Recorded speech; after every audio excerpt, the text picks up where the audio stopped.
thank you very much for your time, for accepting my invitation to have a conversation. This is part of a series titled Breakfast at Küsnacht. So, conversation with lecturers, Jungians, that studied here, that teach here, so that the students and the community can take advantage of this conversation.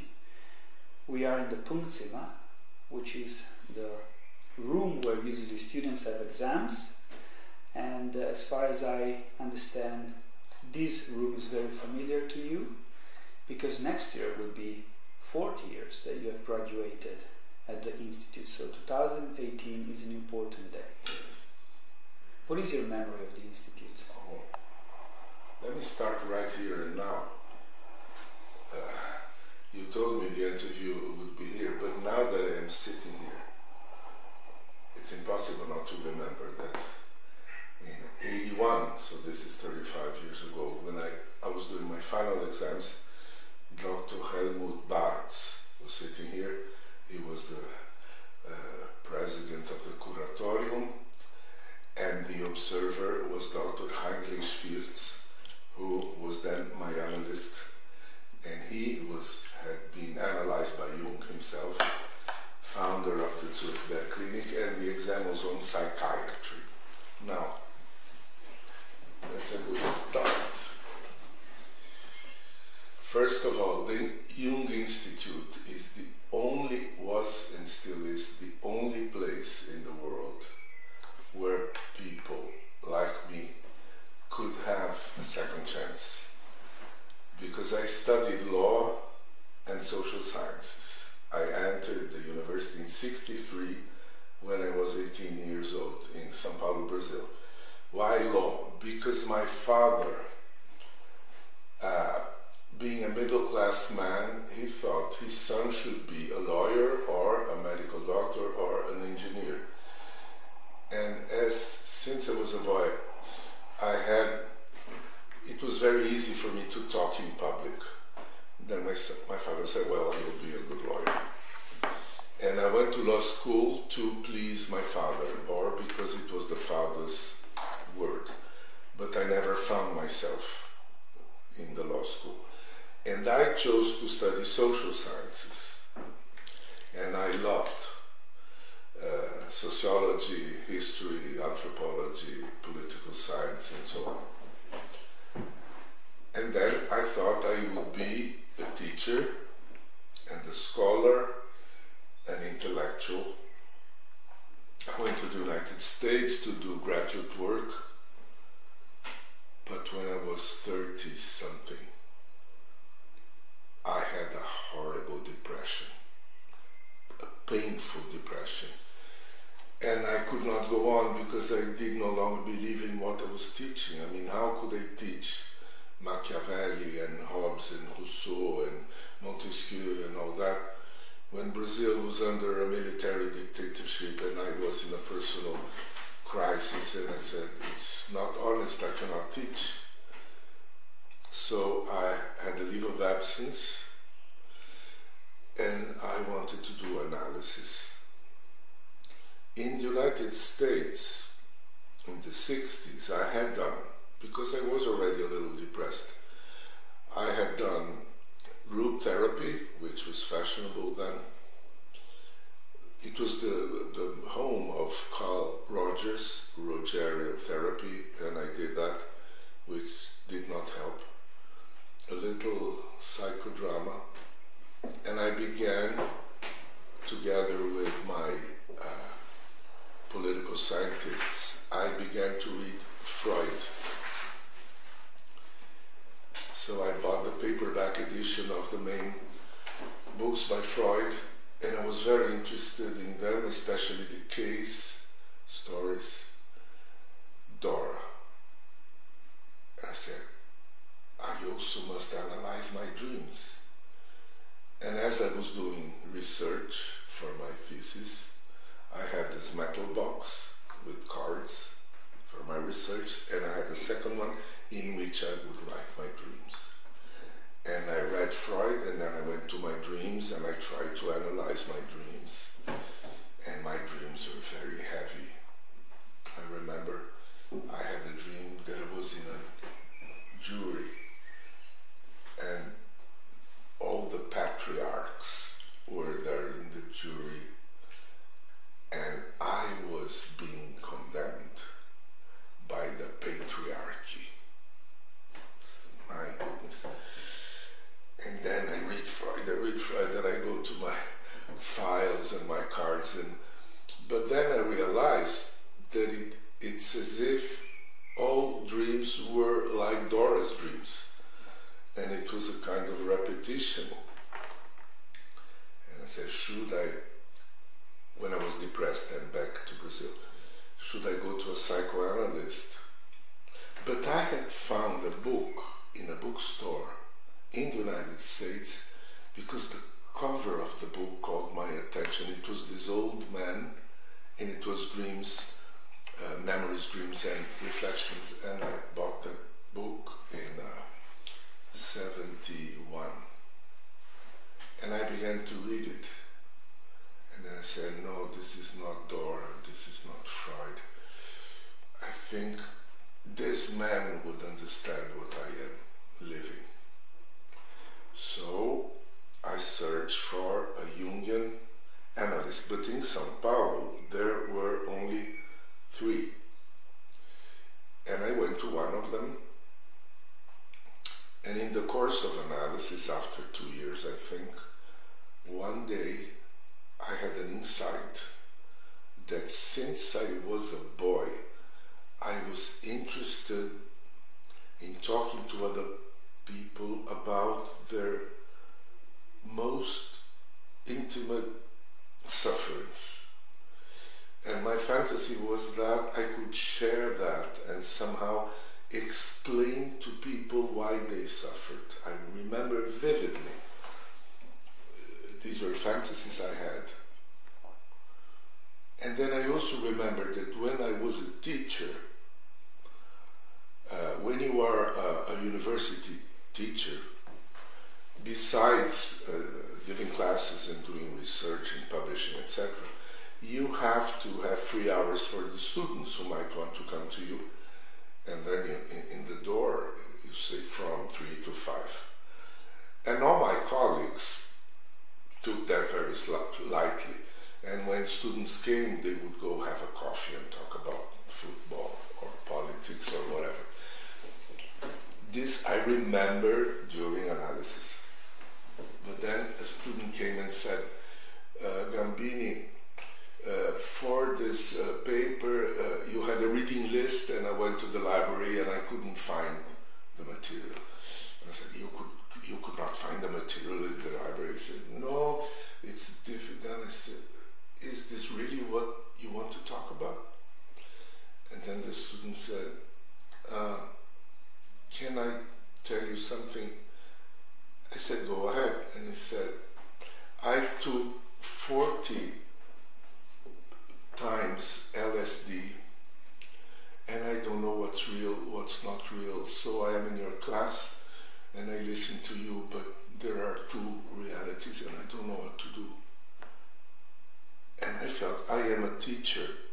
I have to take care of the whole of the student. It's not Machiavelli or Hobbes. This young man is telling me something very serious. And then I tried to talk to him about 2 realities and saying, well, but you have to stick to one. And the other was because of LSD. And then he said, can I come back next week? I said, yes, you can come back in the same hour. And he went there several times. And the other was another student. I can't find the material in the library. I said, no, it must be something else. And then he said, Gambini, I'm terrified. This was 72. I am a homosexual. And if my father finds out, he will kill me.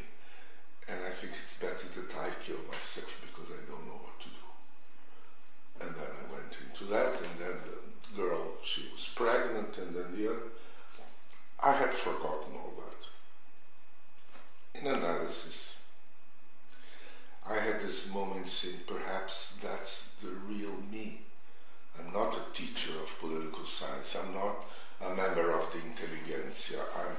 I like to think, I like the intellect, I like to reflect, but this is not a profession for me. It must be something else. And I was talking to my analyst, and then he said, you should go to Zurich. And then I got some information how it would be, and I wrote a letter to this institute telling my story. And I had already a project of research,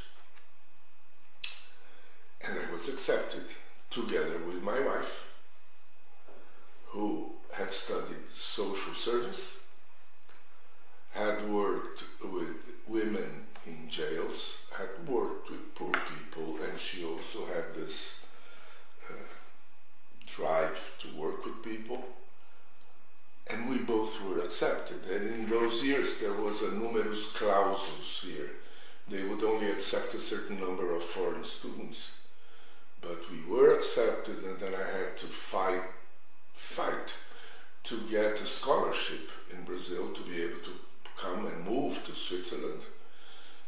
And everybody thought it was very strange saying, Gambini, but you belong to the university, or what are you doing there? And this scholarship, which was an official governmental scholarship, they would not give scholarships, they would only give to someone who would go to a university or to a scientific institution. And they said, but this Jung Institute is not a university. I said, no, it's not, but it has a higher level of teaching. But you are going to change profession. We don't support people who want to change profession. So it was hard. But two advisors who examined my quest, they supported it. They were like angels. I don't know who they were. So I came, and in this place I could make a decision that I would try to become what I am. And the Jung Institute offered me the knowledge to work as a Jungian therapist, offered me the opportunity to do analysis with Hilde Binswanger, who was from the Binswanger family, but she herself was a Jungian. Fierz was very close to Jung, and he told me, I am working with you the way Jung worked with me. And he was not orthodox at all. And he was the one who made it clear to me that to be a Jungian meant to find the stone on which I was standing, that I needed something solid to stand on, and that would be my standpoint, my attitude to look at the world, to look at reality, to look at the psyche, to look at society, to look at life, at human beings from the Jungian perspective. And also, I went to Marie-Louise from France to be my advisor, and I did supervision with Adolphe Guggenbühl Craig, who also was one of his kind, and Mario Jacobi, and Mathilde Pope, and all the seminars and lectures were those old people who brought first-hand experiences. Some were very orthodox, some were more open to other ideas. So the Institute was plural, and I had the freedom to find my own way. Also, Brazil is an extroverted country. I am an introvert, but Brazil is extroverted, and Zurich is introverted. And my two children were born here. We didn't have money, so in the night, in the evenings, we stayed home. A coffee was too expensive. And then I read the whole collected works and all the books books I had to read and listen to music and wrote. And never again in life I had this chance to turn inward and be quiet and have time to digest. I have all my books underlined, and if I go back to them, I still see, the lines, pencil, because it was so important there to really read and understand and integrate. I knew it was a golden opportunity in my life, and I was very quick. I think I am one of the students of this institute who could finish the program. I did it in 3 years and 8 months, without skipping anything and without bluffing. It was all hard work, but I could do it. And now I go back to the beginning. And 35 years ago, I was sitting where you are, being examined in psychiatry. I'm not even a psychologist. And Bart was sitting here and Firtz was sitting there. And do you think I don't have an emotion now? Is the emotion of being an inheritor, of being a continuator, of having received a legacy, which is the term I would use to my generation, because there is the first generation of Jungians. I don't know if it's the second or the third, but clearly I am 73 now.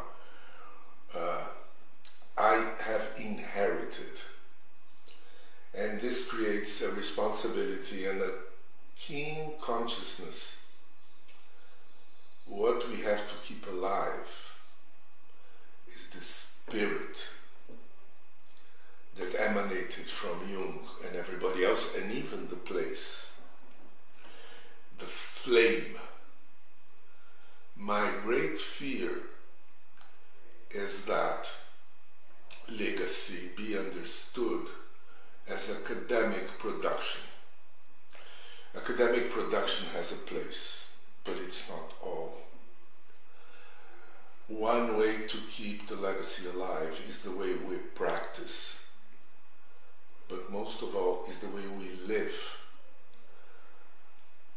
Not a Jungian life. Jung never said to people, he never said imitate me, as he said, no imitatio Christi. We should not imitate Christ, we should not imitate Jung, we have to find our own life. But all of us, we need mentors, we need somebody who's a grand reference, human reference to us. I have chosen Jung. So, Jung did not teach anyone how to think, nor how to live, nor how to work. But he gave us tools of how to conduct our life, our outside life, our inner life. How to use these tools to make something with them. It's like a carpenter. You must learn the skill to use the hammer and the saw and the screwdriver and wood if you are a carpenter. Tools. To me, Jungian concepts and Jungian theory is a good box of tools. Very, very practical and very helpful and necessary. There are other toolboxes. Good, wonderful. I have mine. It was not a gift. I had to make a sacrifice to deserve it. It's good that I did. But it was transmitted to me. I didn't buy it. I receive it as I received the house where I live from my father. So in this institute I received as an inheritance a box of tools. And I exercise my hand at them every day. That's why I say to be an analyst, it's not a profession. It's like the passion an artist has for his or her art or a craftsman has for his craft. There must be a passion for the material, for the tools, and the thing you work on. I work with people, I work with human material, and I must exercise the way my hand holds the tools. I cannot copy that. So Guggenbuhl, Firth, von Franz, Binswanger, Jacobi, each had their way, and I had to have mine, as if I tried with them. But I don't work as they did. I had to find out my way. And to me, this is invaluable. Because in a university, you don't get that. You have to be a disciple of somebody, and then you belong to the followers of that theoretician, right? Until the day you split. I had this freedom to be myself. Universities don't give you that. They ask you to comply and to acquire the knowledge they think you should acquire. Here, nobody told me this is the limitation of the knowledge that you have to acquire. It was absolutely open. In the same way it was open to Jung. Jung had a very wide access to knowledge. He loved knowledge, and he could, thinking together with a biologist or a geologist or an archaeologist or a physician, and looking at the layers of the earth, he could understand the layers of the unconscious, or the preservation of life for an insect would be the same attitude towards life as we have. And that fascinated me, that all knowledge has roots that spring from the same object, which is called life. But reason has separated knowledge into departments, and this has become officialized. But in this place here, which is not a university, it's not a college, it's not a school, you had this surreal curriculum that one day somebody was talking about a 12th century Chinese tale, and then you study psychiatry in the 19th century, and then psychosomatics, and then alchemy, and then neurotic behavior, all together, and you could go wherever you wanted to go from that.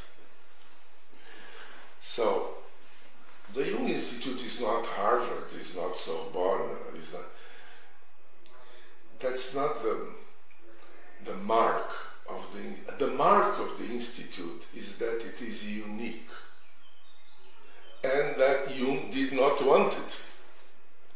This is also very interesting. Jung was against the foundation of an institute. He did not want psychology branded Jungian psychology, but his disciples convinced him, but I think they were right. If not, neither of us would be here. But I understand what he meant. Also when he said he didn't want anybody to become a Jungian. So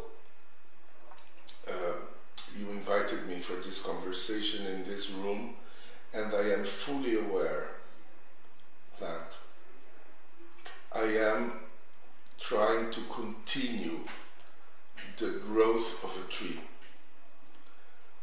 Like we are branching out this tree, but must remain the same tree. There should be no hybridization. I don't know if you say that, you know, hybrid, when you mix apples with bananas.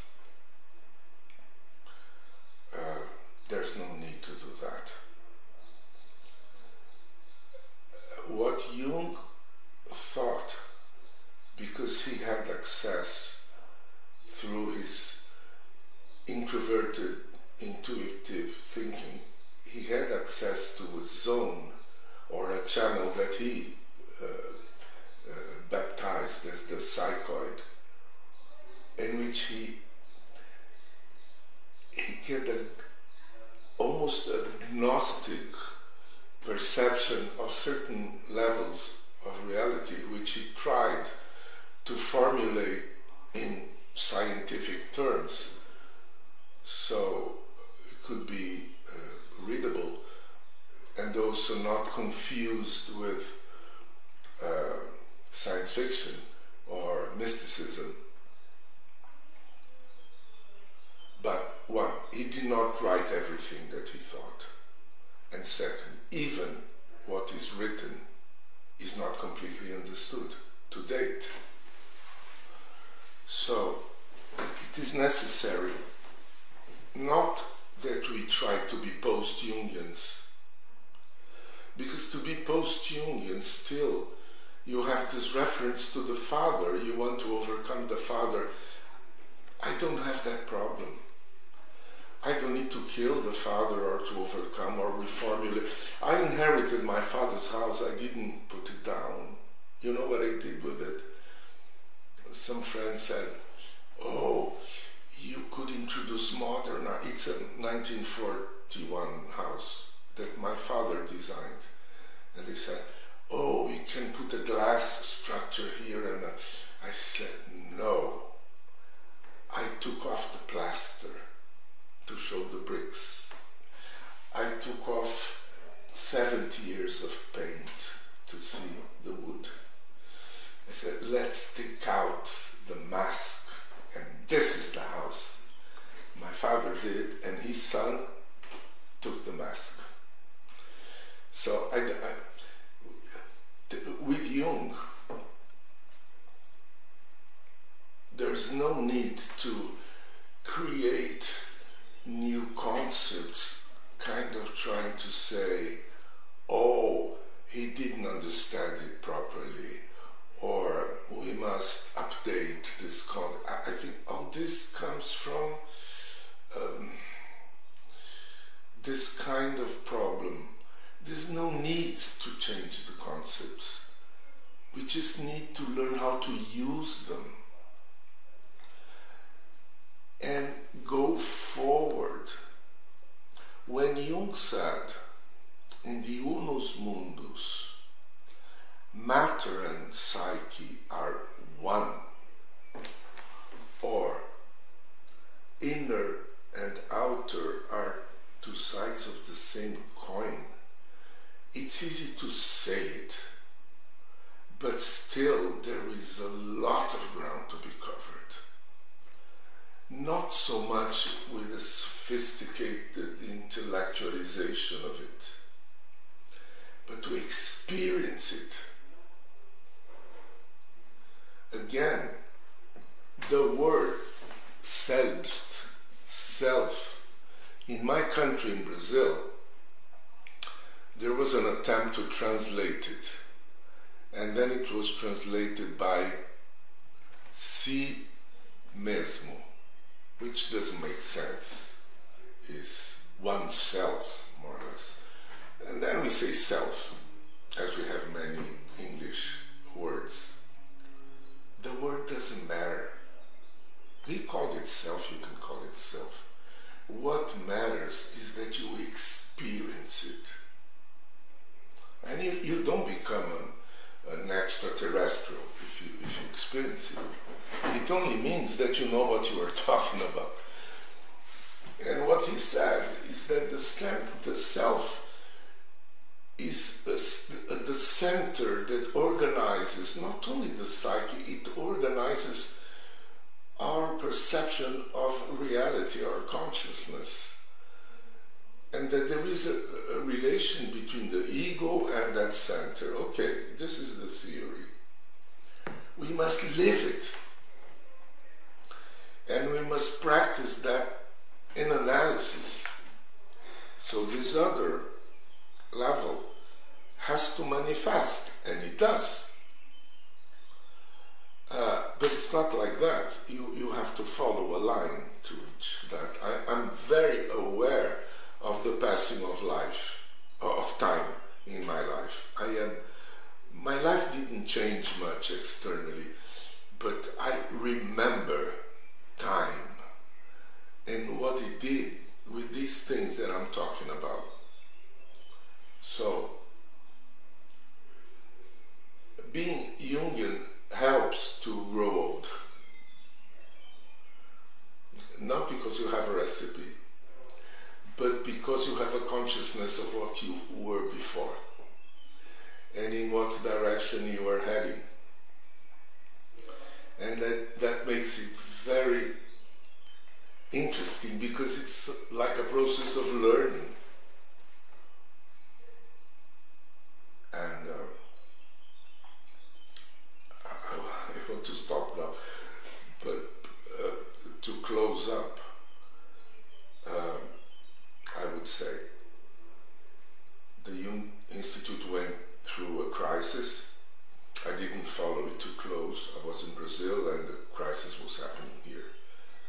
And I was shocked when I saw that people in this community were projecting their shadows on each other, and there were power struggles, and there were attacks that hurt people on both sides.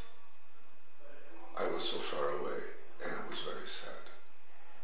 And of course, I did not participate. I belong to the Swiss Society, but this is just a formality because I don't speak German, so I never come to the meetings, I don't vote. And I am grateful to the Swiss Society, because in Brazil, officially I could not belong to a society because I'm not a psychologist nor a psychiatrist.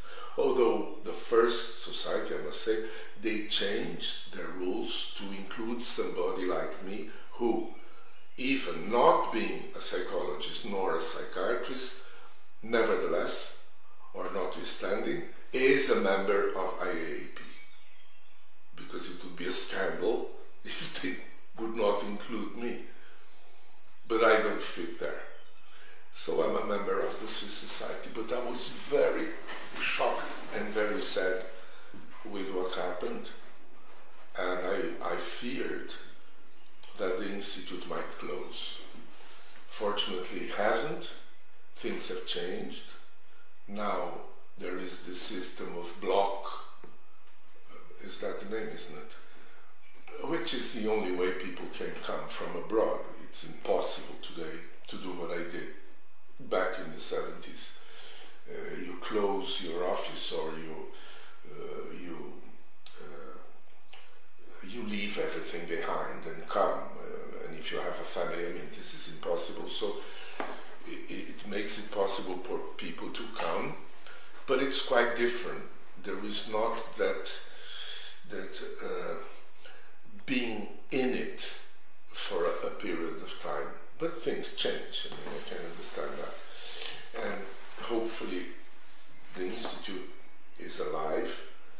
I am here because I try to bring my personal contribution with the things that I'm doing.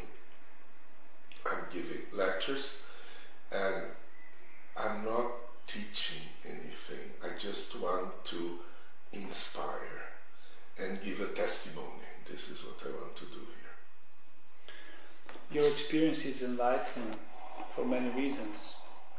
You've been through memories, reflections, and I would like to talk about dreams, but before I share with you the fact that in the middle of my life, like you, I left my profession to follow what I thought was a vocation that I had when I was 18, and I repressed for 3 times. The third time I decided I should follow it. And I'm not a psychologist, and I'm not a psychiatrist. So I didn't know that. I am touched by this, because because it's a big difficulty to work as a psychoanalyst without the accreditation as a psychologist. Because you have to feel legitimate inside, and where this legitimation comes from. As I mentioned in my workshop, to me it came through a dream. If you want, I can tell the dream, but it is difficult. And you know the etymology of the word vocation? In Latin it is vocare, to call. I am called, vocatus sum. I have been summoned. But you must hear, who says that? Because if you say, I have been summoned, who is this I? Because I also didn't hear it. My father said, you are summoned, you are vocatus to be a lawyer. And I heard a voice in me, summoning me to be an intellectual. It was a partial, because I can be an intellectual. I mean, if I think I am an intellectual, I did not sacrifice the intellect. But this calling,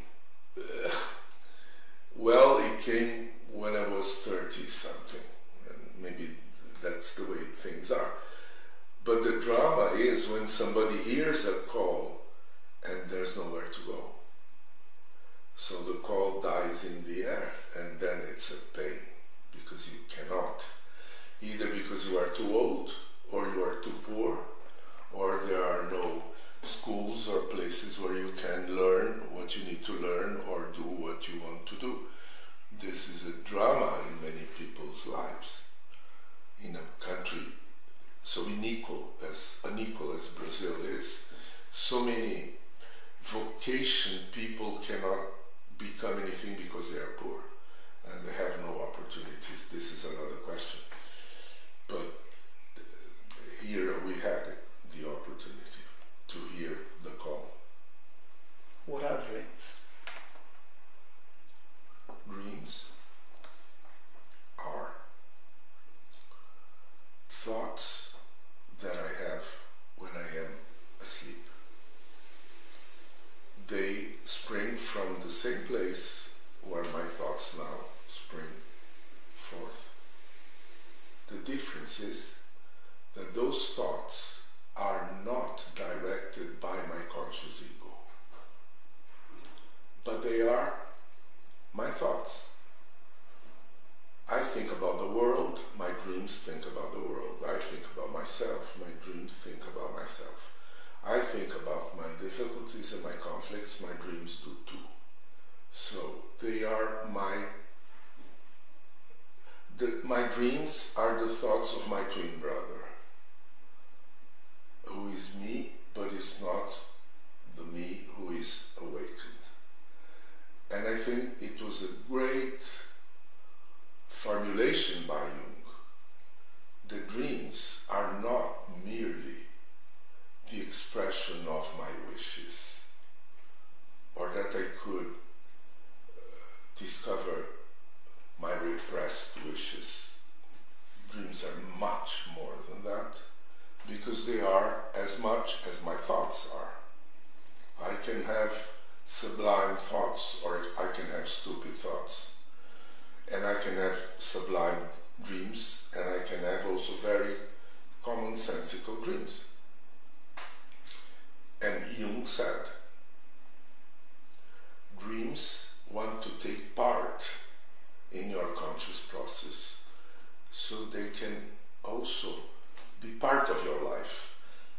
So it is a goal, a target that we should try to take them into account, to create an inner dialogue between two thinkers, my waking conscious mind and my mind when I'm not in the ego. And these two are like two people in a dialogue, and mostly they disagree. If this one goes too high up, this one puts him down here. If this one is afraid, this one is courageous. If this one is blind, this other one sees things. And this one has another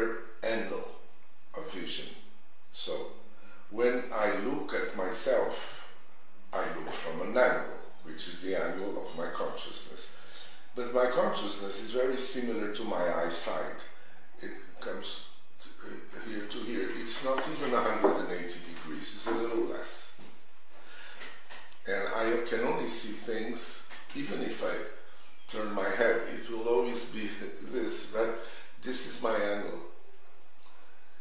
My dreams look at the same things, but from another angle. So if I look inside consciously, I can only see what is in the scope of this prism. Now, my dreams look from another angle, which is not the ego's angle. So, dreams can see other things from another perspective. Sometimes they see from the back or from below, and things that are hidden. So, if I take dreams into account, I enlarge my scope to consider whatever has to be considered. So they add to consciousness. And this has nothing to do with repressed wishes. Dreams can talk about wishes, why not? I think about my wishes, my desires. I think about them, and I know that some I must be frustrated because I cannot have all the pleasures I want or all the this or that. This is okay, this is normal. And dreams also sometimes remind me of desires, pleasures, or wishes or things. When to me that's part of my mind's contents. Sometimes I can't accept because I feel guilty, and then I don't accept, or I have a complex and I don't accept, and then dreams speak clearly. To me, there's no problem there. The thing is, do we understand dreams? And then, oh, you have to learn how to interpret. And then there's come this greed. Give me the key, give me the secret code. I promise I won't tell anybody. I go to the Jung Institute and I will have the key like a code in the war, the spice of the secret code. This is shadowy, but it happens, and then I think, what does it mean when you dream of this and that and the other? What is a spider dream, a tooth dream, a death dream? Oh, now I know. And then you inflate because you think you have the, this is all stupid. No. Now I don't even say to interpret a dream, I say to transliterate a dream. If we connect with the dream, we say exactly what the dream is saying. Transliterating, this is not translating, because in transliter there is the word letter. You even change the alphabet. And also the language of dreams is not linguistic, because it has words and images as one thing, right? When the discourse that narrates a dream is supposed to convey to you an image, but not with another image. I don't tell you my dreams, drawing them. I can draw a dream, but I speak. I was in a landscape and a giraffe appeared, and then this and the other. I am using words to convey images, because dreams are visual. What comes first, image or word? There is a theoretical dispute, like Lacan would say the word comes first. Jung would say the image. They are one. The language of dreams is word, image. This is the only language with this attribute. So you cannot translate it. You can translate Chinese, But the language of dreams cannot be translated because it would be exactly the same thing, ununderstandable. My crazy dream in Portuguese would be a crazy dream in Japanese. In order for you to understand, I will use words that convey the same image that is in the dream, but now you understand the image, which is not explaining the symbolic meaning of a lion. Perhaps in your lion dream, instead of lion, you tell me you dreamt that there was a lion hidden below your bed and you were afraid. And then I can say, in your dream, you are afraid of your strength. I did not translate the dream. I'm saying the same thing in a way that you can understand. But to do that, I had to come to the Jung Institute and then to work myself years and years and years. Because Stefano, I am this way. I love the intellect, but I fight with the intellect. I don't like the intellect to be the king. And I don't like people who want to be the big person because he's intellectual. Especially when this is a sign of superiority, because lower people will not understand you. You know, intellect should not be at the service of power. So I have a fighting position. How do we reflect? How do we use our thinking function? Everything that I think about, I think with passion. And I take sides. I'm not neutral. I cannot do mediation. I am not neutral. I take sides. I am against evil. I am against lying. I am against fake ideas, pseudo ideas. And then again, Jung helped me understand the functions here, how important it is, how good it is if the intellect comes hand by hand with eros. If intuition comes together with scientific knowledge, if reason is a lover of art, so these are things that you have to embody. One thing is to talk about that, the other thing is to embody. And to me, individuation is to embody what I talk about. You know that saying, do what I say, but don't do what I do? No. I can only say what I do, and I have to do what I say. I have to become what I say. I would be a charlatan if I would tell a patient to individuate if I do not myself. But again, what is it to individuate? Which is one of those catchwords. I don't need to change the word. I have to understand it. And what it means is that you have to become in your flesh, in your actions, in your deeds. You have to materialize your psyche. They have to become one.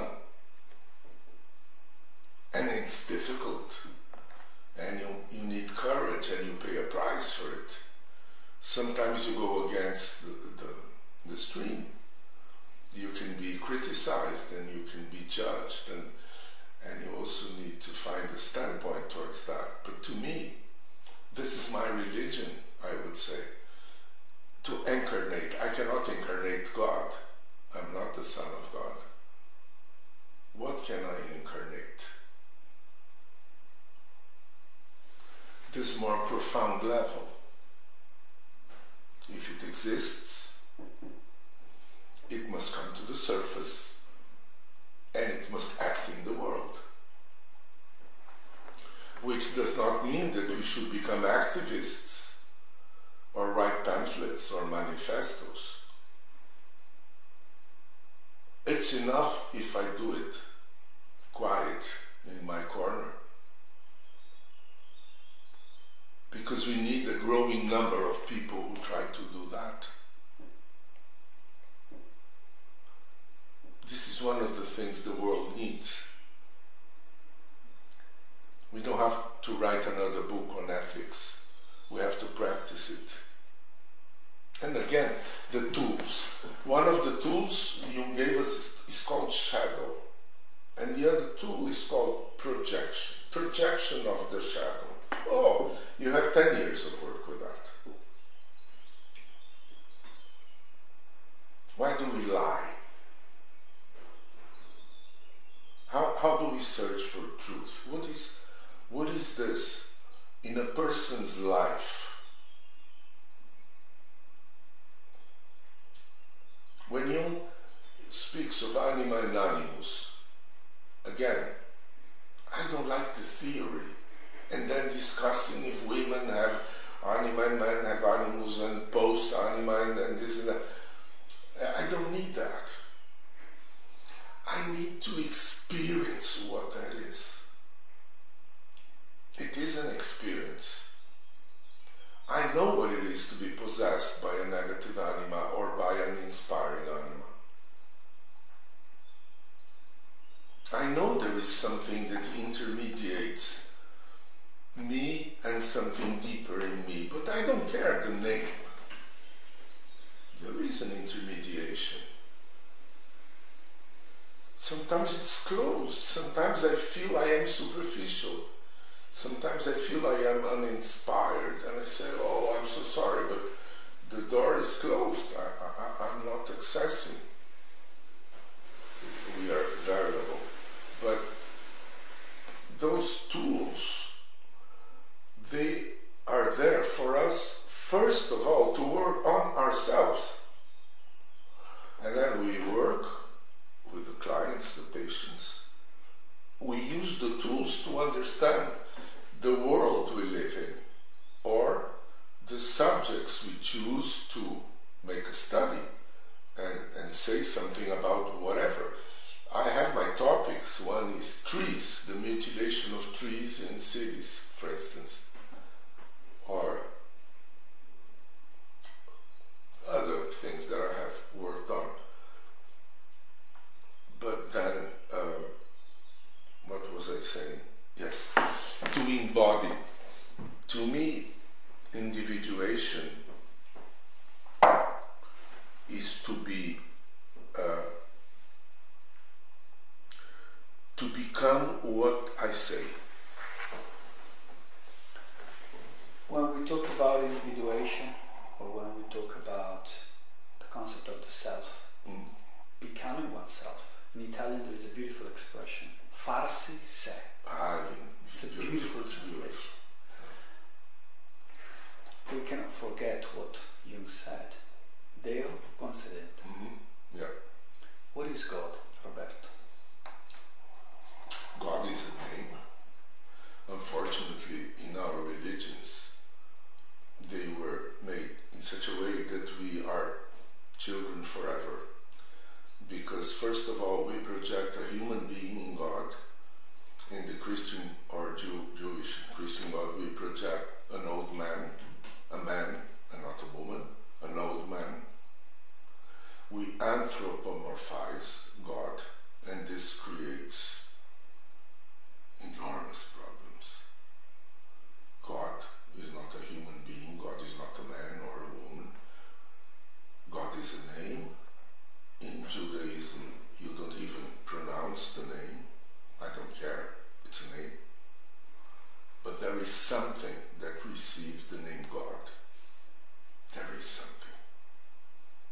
is also you should experience.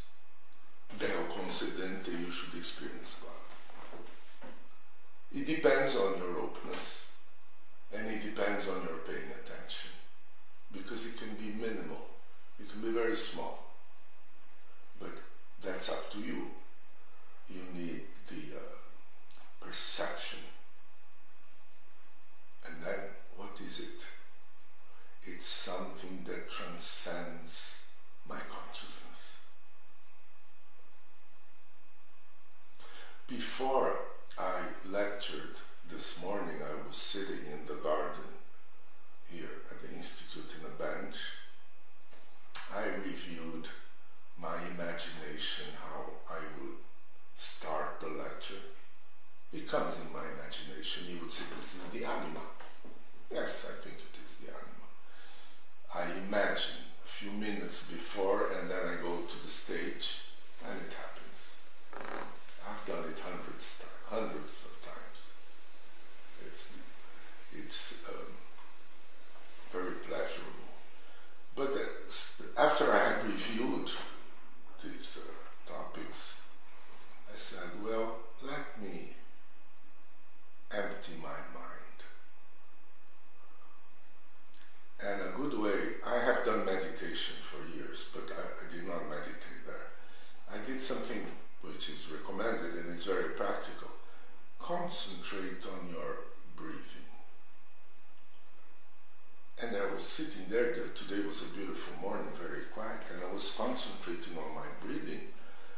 And then I thought, while I inhale oxygen, my blood circulates, and I don't know exactly how, and in the heart there are two chambers, and in one blood comes in, receives oxygen, and the other blood leaves out carbon, and this goes on and on. And right in this moment I am breathing, and this fantastic mechanism is taking place inside of me, which is a circulation. I'm alive. And then I distracted myself and began to think about something silly. And then I said, no, let me go back to that. I was into what?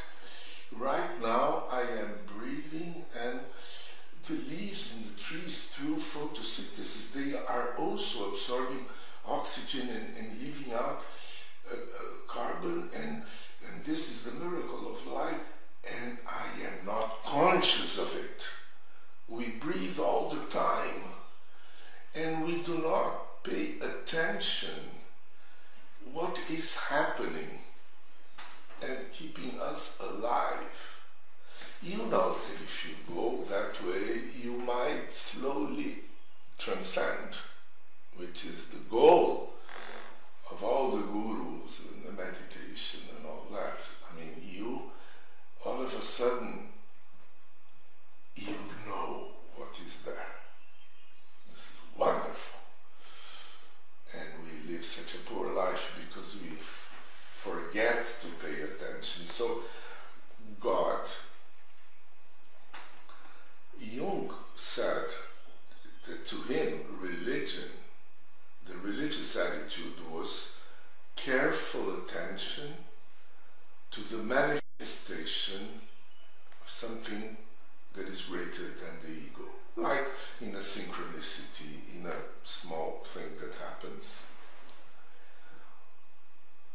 And when he said in that BBC interview, Freeman abruptly changed his subject, abruptly, to catch Jung in flight.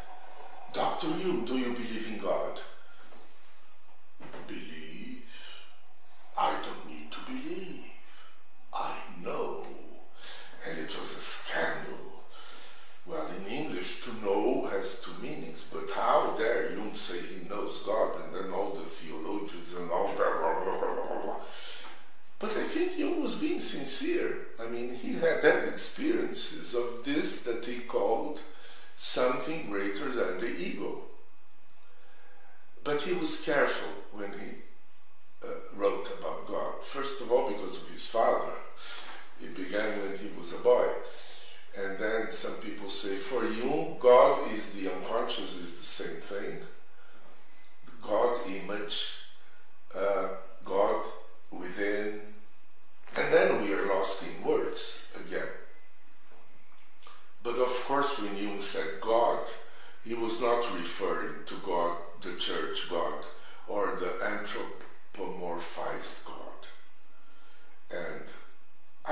been searching for that since I was a boy. I remember, I think I was 6 years old, and I was sitting in the backyard, and I was thinking, what is infinite? This was 1950. It was before Sputnik and all that, but there was Julius Verne. And then I said, well, if I am in a very quick flying rocket, and if I go, if it never ends, this is terrible. But also, if it ends in front of a wall, this is terrible too. So I said, infinite, it's an awesome thing. And then I tried eternal, and it was also terrible when I thought of eternal. And then I went to my mother. I asked her what was infinite, and she said, why don't you go play with your toys or something like that? So I have been searching for these illuminations since I was a boy. But here at the Institute I didn't have any illumination, and I didn't have any active imagination that led me to those realms. Nothing magical. It happened later, after Jung. I tell you this, Stefano. I'd like one day, I don't know if I'm able, here in this institute, to talk about 3 great men. I don't know if they're the same stature, but one is Jung, the other is Krishnamurti. I think it's wonderful if you put the two together, because Krishnamurti knew what the mind is, what thoughts are, what emotions are, and how they blind us. He was a great, great man. And the other, he's not so spectacular, but I love him, Oliver Sacks. His passion for chemistry and physics and neurology. And when I put the 3 together, there you have knowledge, which is a tool. Knowledge is not an end in itself. It is a possibility to overcome our stupidity and make room for us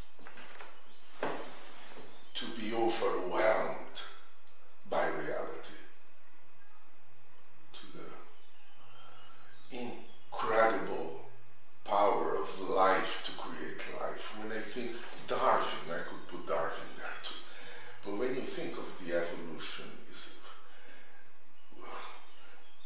I don't enter this dispute, creationism versus leave that, but look at life. It's so enchanting. You become marveled. I want to become marveled with human beings, although I'm so disappointed. But I can also be marveled what can happen with people,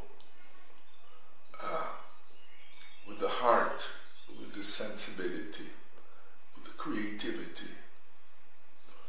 And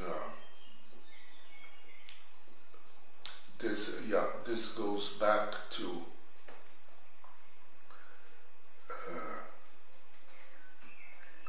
knowledge about the unknowable without hubris.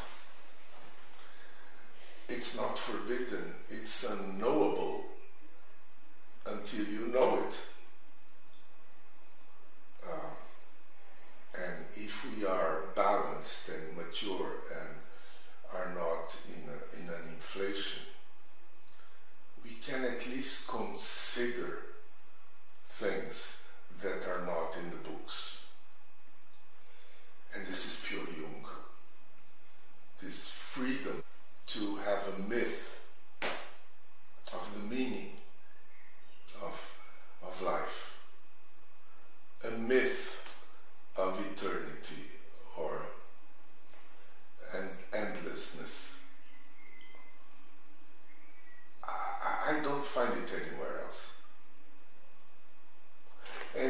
this can be channeled into a very simple thing which is called therapy, because it only needs two people. You can sit on the bench and do it. Therapy is a kind of conversation. That's all. You don't need anything. You need two people, but one, if it's a therapist, must know something. And there you do it. And it must be as old as mankind. And in that very simple thing, which is a conversation, all of a sudden, something enormous can come in. And I think it's beautiful.